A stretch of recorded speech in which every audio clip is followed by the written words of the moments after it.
बिस्मिल्लाहिर्रहमानिर्रहीम, अस्सलाम वालेकुम। आप देख रहे हैं स्पोर्ट्स फ्लिक्स। मैं हूं हमजा शफीक। तो जनाब, पाकिस्तान क्रिकेट टीम के 7 खिलाड़ी जो हैं वो इस वक्त ऑस्ट्रेलिया पहुंच चुके हैं और कप्तान और नायब कप्तान से चेयरमैन पीसीबी मोहसिन नकवी की मुलाकात तो इंतहाई अहम मुलाकात है।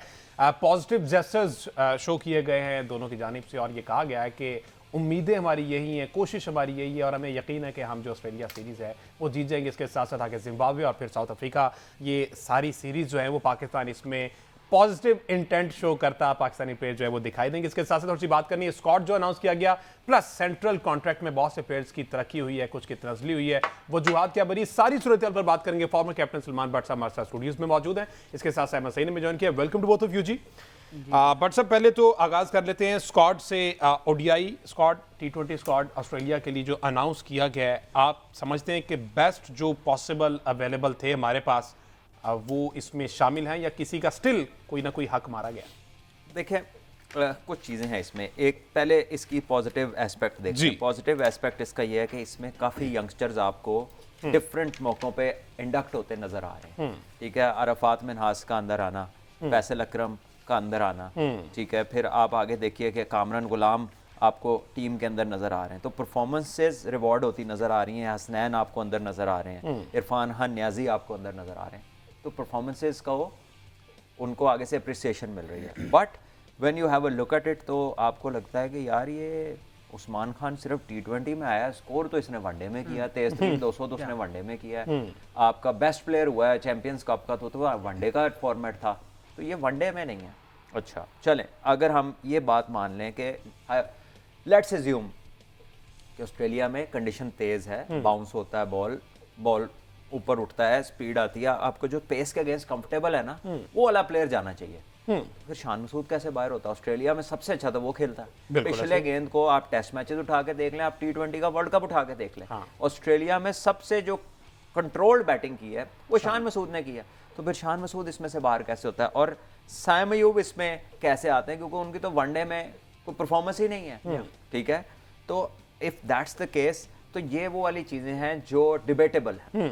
ठीक है ना, आप इसको एंटायरली गलत नहीं कह सकते। हो सकता है इसके पीछे एक विजन हो, एक बंदे को आप किसी सर्टन काम के लिए देख रहे हो, लेकिन then if it is conditional, तो फिर शान मसूद मोस्ट सूटेबल है, क्योंकि अब्दुल्ला शफीक की फॉर्म कोई नहीं। बिल्कुल ऐसे ही है। ठीक है, फॉर्म कोई नहीं और साइम ने अभी कुछ करके दिखाना है। तो ये दोनों आपके ओपनर हैं सबसे मुश्किल जगह पे। और तीसरा ओपनर आपका इनमें कौन है जो अभी तक क्रिकेट खेला ही नहीं है वनडे? हसीबुल्ला। यस, इस टीम में ऑस्ट्रेलिया में सबसे मुश्किल, आप ऊपर बैटिंग करना है, 2 नए बॉल होने हैं, और इसमें आपका तीसरा ओपनर हसीबुल्ला है जिसने अभी खेलनी है वनडे क्रिकेट, उसको कैप मिलनी है। इसी तरह जो आपका साइम है और अब्दुल्ला है, although they are very talented. Abdullah तो बहुत अरसे से खेला, लेकिन फॉर्म उसकी नहीं है। सो अगर हम उस तरह देखते कंडीशनली, तो फिर शान का मेरा ख्याल है इस टीम में होना बनता था। और अगर परफॉर्मेंस वाइज देखें तो फिर उस्मान खाली T20s में क्यों है? और अगर उस्मान को भी आपने कंडीशनली रिफ्यूज किया कि यार T20 में तो मिडल में जाके टे मार लेगा, वनडे में पूरी बॉलिंग, फास्ट बॉलिंग के आगे खेलना है, बाउंस है, तो भैया फिर वो, अगर ये वजह थी तो फिर जिम्बाब्वे की वो दोनों टीमों में होता। वो तो ऑस्ट्रेलिया की T20 में और जिम्बाब्वे की T20 में, वो ODI में कहीं पर भी नहीं है। बिल्कुल ऐसी है। तो ये कुछ चीज़ें हैं जो मेरा ख्याल है कि हमें देखनी चाहिए थी। अच्छा, अभी आपने नाम लिया ना फैसल अकरम का, इरफान खान है, हसीबुल्ला हैं, ये स्क्वाड में चले तो गए, इनको प्लेइंग 11 में भी मौका ना मिले, तो just to give them exposure Australian conditions का इनको साथ ट्रैवल करवा रहे हैं। भैया अगर आपका एक ओपनर नहीं चलता, या उसकी फिटनेस का मसला आता है, या कुछ भी होता है, तो आपको क्या लगता है हसीब नहीं खेलेगा तो कौन खेलेगा? कामरान गुलाम को ओपन कराएंगे, बाबर ओपन करेगा वनडे में, कौन करेगा? तो आपका तीसरा ओपनर ही स्क्वाड में ही है, और तो कोई बंदा ही नहीं है। मुझे बताया ना, अब्दुल्ला शफीक, अरफात मिन्हास तो ऑलराउंडर है, बाबर आजम बैट्समैन है, हसीबुल्ला बैट्समैन है, कामरान गुलाम बैट्समैन है, रिजवान ने किस नंबर पे खेलना है? नीचे खेलना है। इरफान खान नाजी 5वें 6वें का प्लेयर है, सैम अयूब ओपनर है, सलमान अली आगा 5वें 6वें का। तो अगर किसी ने भी ओपन करनी है तो वो तो हसीबुल्ला है इन दोनों के बाद। Then who else आपकी नजर में ऐसा कौन सा था जिसको कंसीडर किया जाना चाहिए? तो मैंने सारा बताया। वो बात ठीक है, नहीं हसीब की स्पेसिफिकली बात कर रहा हूं मैं। हसीब तो एज अ सेकंड कीपर आप कैरी कर रहे हैं ना। ठीक है, ये तो मैंने कहा था शुरू में कि हम एज्यूम कर लेते हैं, पॉजिटिव एस्पेक्ट देख लेते हैं।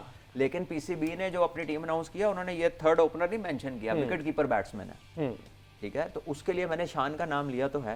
ये तो है कि अगर आपने कंडीशनली देखना है कि जो बाउंसर को, ऑस्ट्रेलियन बॉलर को जो पुल मारता रहा है टेस्ट मैचों में, कॉन्फिडेंस के साथ आपको तेज अच्छे स्टार्ट देता रहा है तो वो तो शान है। लेकिन उनके सेंट्रल कॉन्ट्रैक्ट के साथ ही सब्जेक्ट टू कैप्टेंसी लगा दिया गया है। वो अब इससे अगला टॉपिक है ना, टीमों के साथ जो सेंट्रल सर एक मिनट अगर मैं शान मसूद की आपने बात किया तो शान मसूद के अगर ऑस्ट्रेलिया में हम स्टैट्स देखें तो वो बहुत शानदार स्टैट्स आपको नजर आते हैं। जो उन्हें टेस्ट मैचेस वहाँ खेले हैं, उनकी 10 इनिंग में उनके 337 रन हैं, और जो आखिरी 7 उन्होंने टेस्ट मैच खेले हैं ओशियाना रीजन में, न्यूजीलैंड और साउथ अफ्रीका में, उसमें उन्होंने 347 रन बनाए हैं। वो बाउंस और पेस पे अच्छा खेलते जो है ना वो इस बात को एंडोर्स करते हैं। ठीक है। अच्छा जी, मुझे एक अजान ब्रेक लेनी थी, उसके बाद वापस आते हैं तो फिर सेंट्रल कॉन्ट्रैक्ट पे बात करेंगे। स्टे विद अस।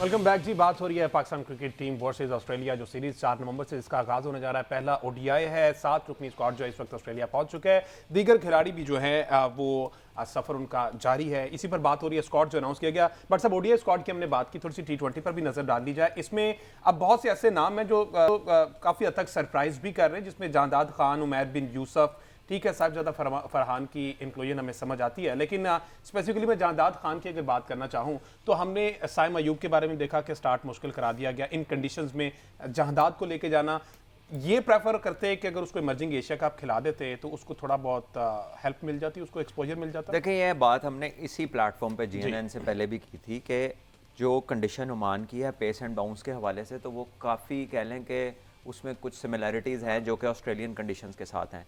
और आपका एक स्टेयर केस ऑफ एक्सपोजर बनता है कि पहले आप ए टीम्स में जाते और उसकी प्रेपरेशन के लिए ही चले जाते, बिल्कुल। लेकिन वो चले जाते हैं क्योंकि इन फॉर्म है। जांदाद की हमने बैटिंग में देखा कि वो हिट उट भी मार लेते हैं, फील्डर भी ठीक है, बॉलिंग भी अच्छी करते हैं, चैंपियंस कप में बड़ी अच्छी परफॉर्मेंसेस रही, तो ठीक है, उनको रिवॉर्ड मिल रहा है।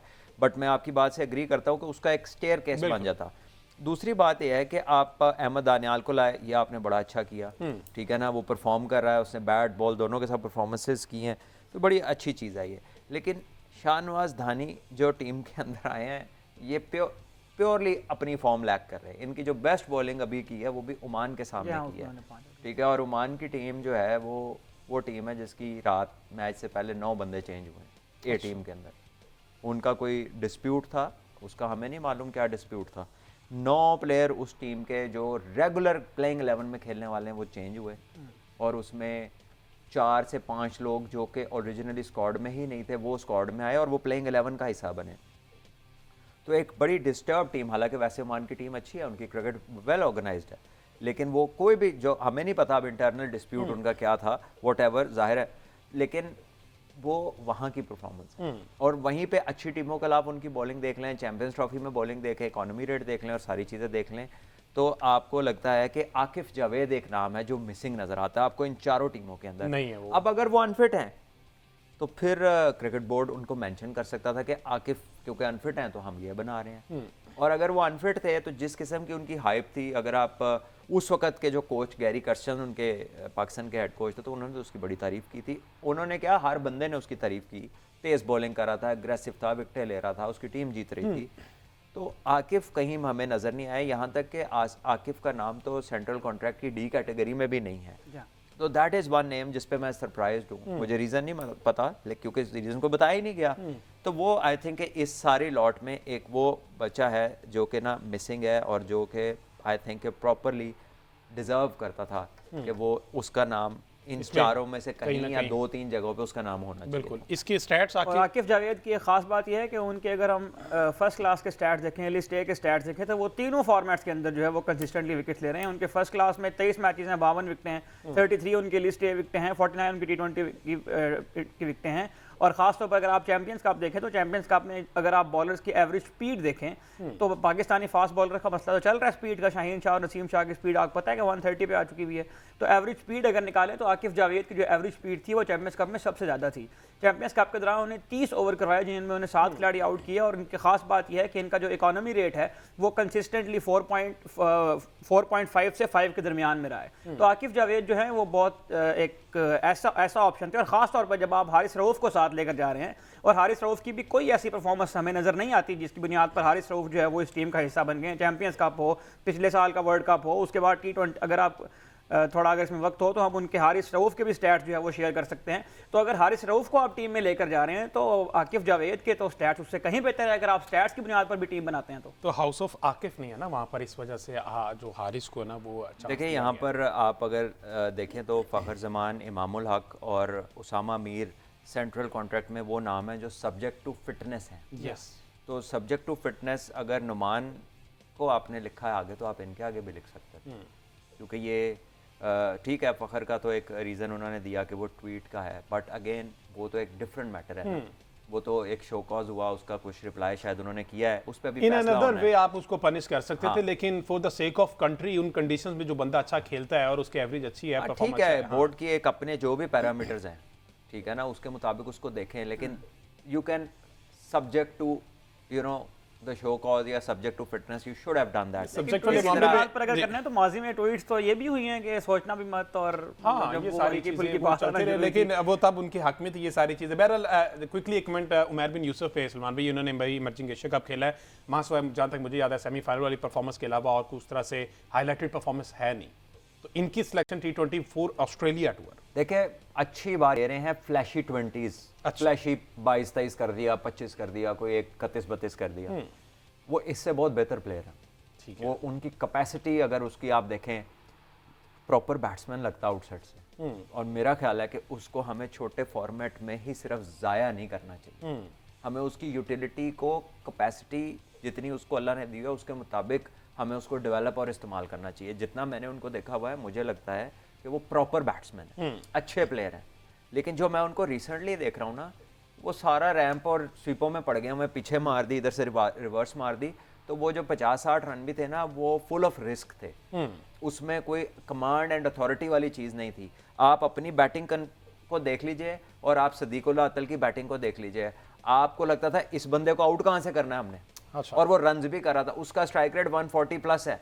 इस साल सदीकुल्लाह जो है ना, उसके 1000 से ज़्यादा T20 में रन्स हो गए, ठीक है, उसकी एवरेज 50 प्लस है और स्ट्राइक रेट 140 समथिंग का है। हमारा बता दें कि कोई जितना हमारा फंक्शनल आपका है PCB का जो सिस्टम है, या जितने भी हमारे लड़के हैं, why we are not building them on a platform जहाँ पर प्रॉपर क्रिकेटिंग शॉट्स और प्रॉपर क्रिकेट खेलने की बात हो।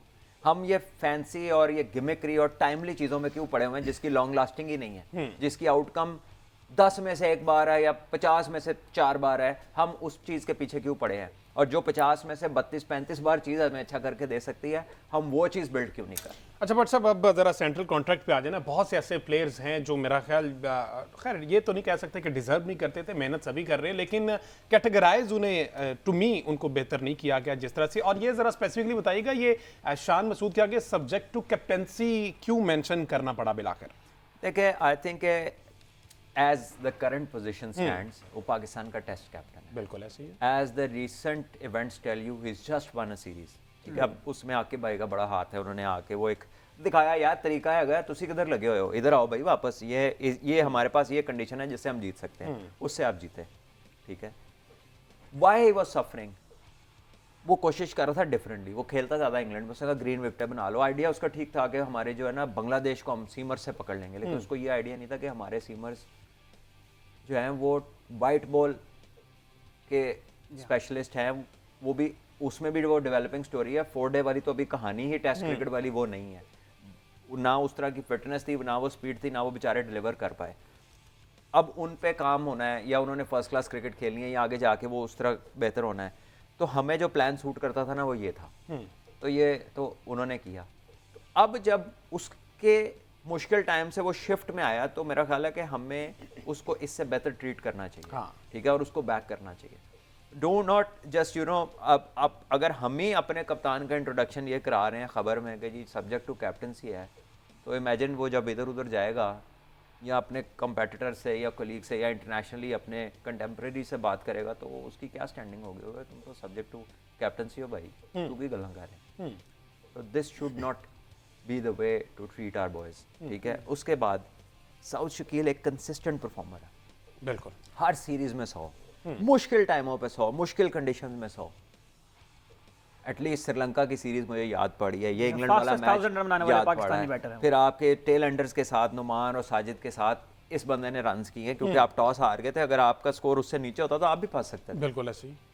ये सी में क्या कर रहा है, जिसमें वो लड़के हैं जिन्होंने अभी सलमान अली आगा को आप वाइस कैप्टन की प्रमोशन होगी, कैटेगरी उसकी सी है, उसके साथ कौन है, अबरार अहमद परफॉर्मेंस कोई ना, अब्दुल्ला शफीक फॉर्म कोई ना, हारिस रऊफ परफॉर्मेंस स्ट्रगलिंग, साइम अयूब अभी कुछ आया नहीं वहाँ से बाहर, ठीक है जी, साजिद खान, नुमान, सऊद, ठीक है, और सलमान अली आगा इस कैटेगरी में क्या करें? क्या ये और ये जितने बाकी नाम हैं ये बराबर हैं? इनकी परफॉर्मेंसेस की बात करो, लड़कों की बात नहीं, प्लेयर पोटेंशियल वाइज सब अच्छे होंगे। बिल्कुल ऐसे ही। सेंट्रल कॉन्ट्रैक्ट की जो कैटेगरीज है ये करंट परफॉर्मेंस पे बेस करती हैं, रीसेंट हिस्ट्री पे बेस करती हैं। इसके क्या पैरामीटर्स हैं? एटलीस्ट इसमें से साउथ शकील तो स्टैंड आउट करता, and also the vice captain of your team. I think इसको ज़रा रीथिंक करने की ज़रूरत है। आई थिंक नुमान, साजिद, चाहे वो कंडीशनल बॉलर्स हैं, बट सॉरी कंडीशनल एक्टर्स है ना, क्योंकि ऑस्ट्रेलिया में तो दो इकट्ठे नहीं खेलेंगे, साउथ अफ्रीका में तो वो ये इकट्ठे ना खेलेंगे, एक भी खेलेगा तो हार्डवर्क है, ठीक है, लेकिन इनको आप बेहतर ट्रीट कर सकते हैं। इससे ये पता है क्या बाहर जा रही है, एक इससे बाहर खबर ये चाह रही है या इंप्रेशन ये क्रिएट हो रहा है कि शायद टेस्ट क्रिकेट हमारे लिए उतनी वैल्यू नहीं होल्ड करती, हम इसको इतना प्रायोरिटाइज नहीं करते।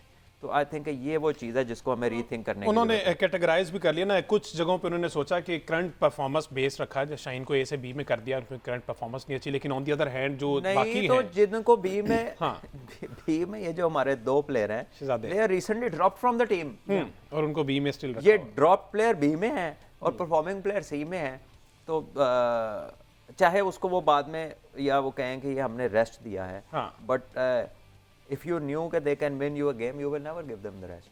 आपने उनको एक करंट सिनारियो देखते हुए कि यार जोर नहीं लग रहा, वो रिजल्ट नहीं आ रहा, कंडीशन उनको ज़्यादा सूटेबल नहीं होनी, तो इनको हम बचा लें, चैंपियंस ट्रॉफी के लिए कर लें। मैं ये नहीं कह रहा उनको क्यों रखा है, उनको रखें बी में। शाइन की प्रीवियस परफॉर्मेंसेस बहुत हैं, बिल्कुल, नसीम की भी बहुत हैं, आप इनको रखें बी में, ठीक है, लेकिन ये जो अभी करंटली लड़के आपको मैच जो डिजर्व कर रहे थे, बिल्कुल भी आप बी में रखें। ठीक है जी, एक ब्रेक लेते हैं जी। ब्रेक के बाद जब वापस आएंगे तो चूंकि पहले बात हुई तो उनका रमीज राजा के साथ वो एक लम्हा था, उस पर रमीज राजा की जो क्लैरिफिकेशन सामने उस पर थोड़ी सी बात करेंगे। एक ब्रेक के बाद स्टे विद अस।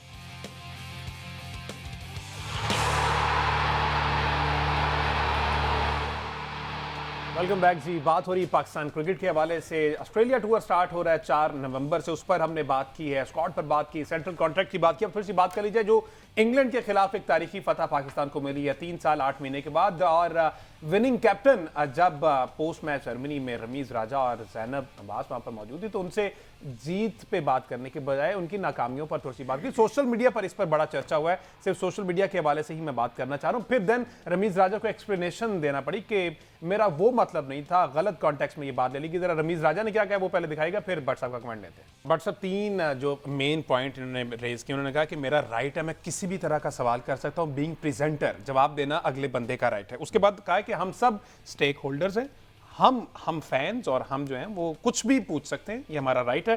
प्लस उन्होंने कहा कि जनाब मेरे खिलाफ एक ट्रेंड चलाया जा रहा है कि कमेंट्री पैनल से हटवाया जाए मुझे, और जो मेरे अगेंस्ट है वो ये ट्रेंड को हवा दे रहे हैं। तो इस पर फिर अब देखिए, मुझे तो नहीं पता कि कौन उनके खिलाफ ट्रेंड चला रहा है, ठीक है ना, वो तो खुद जो उनका मेजर बैकग्राउंड है जिसकी वजह से उन्हें सारी पोश आती है, सोशल मीडिया पे तो सारे वही छाए होते हैं, ठीक है, उधर तो कोई और आए तो वो फंस के गुजरता है, सारे तो वही होते हैं। तो आई डोंट नो कि उनके खिलाफ कौन ट्रेंड चला रहा है, बट द पॉइंट इज के फैन हैं आप, या आप फॉर्मर चेयरमैन है, या पाकिस्तान के फॉर्मर कैप्टन है, या फॉर्मर प्लेयर है, आप में और एक आम फैन में ज़मीन आसमान का फर्क है। आप पाकिस्तान के कप्तान के साथ बैठे हैं जब वो सीरीज जीत के आया, हर बात करने का एक मौका होता है, एक तरीका होता है, आप उससे रिस्पेक्टफुली पूछ सकते थे कि जी जो आपकी फॉर्म नहीं थी, आपकी टीम अच्छा नहीं कर रही थी, या ये आपकी गलतियाँ हुई, तो इनको आपने जो ठीक किया, how did you manage this, कि आप इतने स्लम्प से आप जीते हैं। एक डिफरेंट, एक अचीवमेंट की तरफ जाता हुआ एक आपका सवाल हो सकता था, ठीक है। आप कह रहे हैं कि हाउ डिड यू मैनेज ये 6 जो इन रो हुआ है, and then you are laughing with that, and आप ऐसे कर रहे हैं कि जैसे जब when you were playing Pakistan was undisputed champion, और पाकिस्तान कभी मैच ही नहीं आ रहा था, ठीक है। और अगर आप जीते भी होते, ये हमारा कप्तान बैठा हुआ, ये हमारी टीम है, ठीक है, हम अपने टीवी पे बैठ जाएं, आप यूट्यूब पे आके एनालिसिस करें, उसमें यू कैन बी योरसेल्फ और whatever extravagant what you want, but when you are sitting there in the ground and you are talking to the current Pakistan captain, तो आपकी एक रिप्रेजेंटेशन वो एक्रेडिटेशन वाला मीडिया नहीं है, नेशनल ड्यूटी है आपकी। ठीक है, यू आर नॉट देयर।